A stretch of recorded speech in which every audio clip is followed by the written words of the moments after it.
По данным агентства Евромонитор за 2023 год, Mary Kay не просто лидер среди других компаний прямых продаж.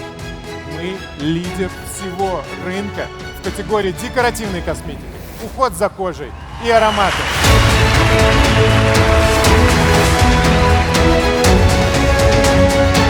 Приглашаем на сцену Надежду Синченко.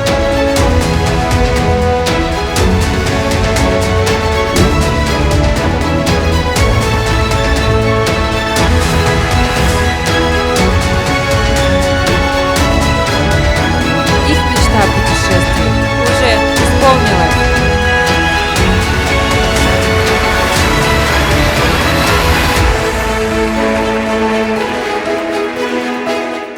Мен сіздердің Mary Kayмен бірге барлық ұлы мақсаттарыңызға жететіндеріңізге сенемін.